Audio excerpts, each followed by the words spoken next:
अब उस चील की आत्मा जंगल में भटकने लगती है।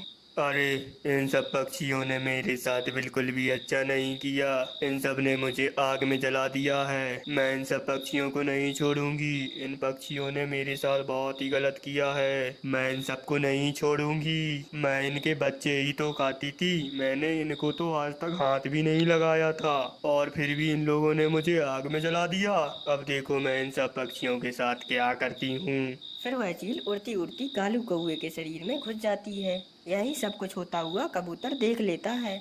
अरे, ये मैं क्या देख रहा हूँ? इस चील की आत्मा कालू कौवे के अंदर घुस गई है। ये तो हमने बहुत ही बड़ी गड़बड़ कर दी है। हमने तो इस चील को मार दिया था, लेकिन अब इसकी आत्मा इस जंगल में भटकने लगी है। ये तो हमारे लिए अब और भी खतरा बन जाएगी। लेकिन अभी मुझे बहुत ज्यादा डर लग रहा है। सुबह उठकर मैं इस बारे में सभी पक्षियों को बता दूंगा।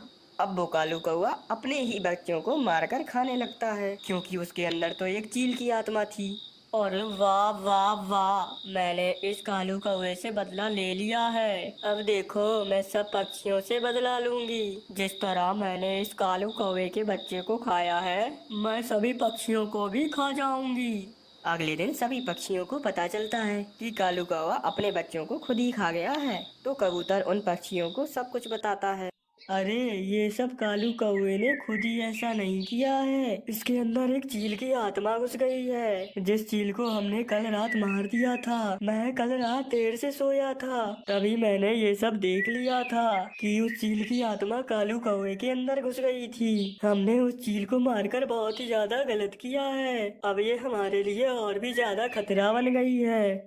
अब रात होते ही वो कालू कौवा मिट्ठू तोते के एक बच्चे को भी खा गया। अब उस रात सभी पक्षी बहुत ही ज्यादा परेशान हो गए थे। ये पक्षियों, ये कालू कौवा तो बहुत ही ज्यादा खतरनाक हो गया है। अब हम क्या करें? हमें कुछ ना कुछ तो करना ही होगा।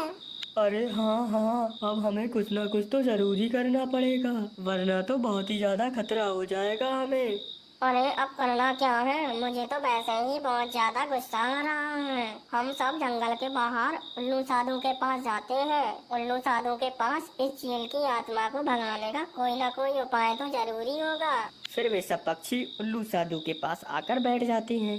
पक्षियों, कुछ कहने की जरूरत नहीं है, मुझे सब पता है तुम लोग यहाँ पर क्या समस्या लेकर आए हो। तुम एक चील की आत्मा से बहुत ही ज्यादा परेशान हो ना। वो चील की आत्मा कालू कौवे के अंदर घुस गई है। मुझे सब पता है। उस चील की एक बहुत ही बड़ी कमजोरी है। वो चील की आत्मा सिर्फ उन्हीं पक्षियों के अंदर जा सकती है जिस पक्षी के दिल में कोई ना कोई बुराई हो। जो पक्षी हमेशा अच्छे ही काम करते हैं, वो चील की आत्मा उन पक्षियों के अंदर कभी नहीं आ सकती। और मुझे पता है कालू कौवा बहुत ज्यादा बुरे काम करता है, इसीलिए वो चील उसके अंदर आराम से चली गई है। अब उस चील की आत्मा को भगाने का सिर्फ एक ही उपाय है। ये बोतल का पानी उस कालू कौवे के ऊपर छिड़क देना। वो आत्मा तुरंत ही उस कालू कौवे के अंदर से निकलकर भाग जाएगी। फिर तुम सब पक्षी मिलकर उस कालू कौवे को समझाकर उसे बिल्कुल सुधार देना। उसके मन में बिल्कुल भी बुराई मत रहने देना, वरना अगले दिन वो चील फिर से दोबारा उस कालू कौवे के अंदर आ जाएगी। अगर कालू कौवा सुधर गया तो फिर वो चील वापस कभी भी उसके शरीर में नहीं आ पाएगी।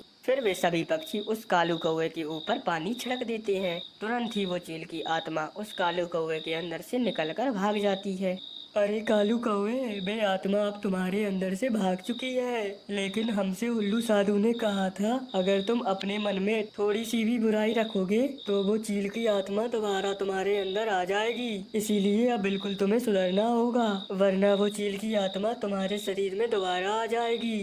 ठीक है पक्षियों, अब मैं बिल्कुल भी बुरे काम नहीं करूँगा। आज से मैं बिल्कुल सुधर गया हूँ।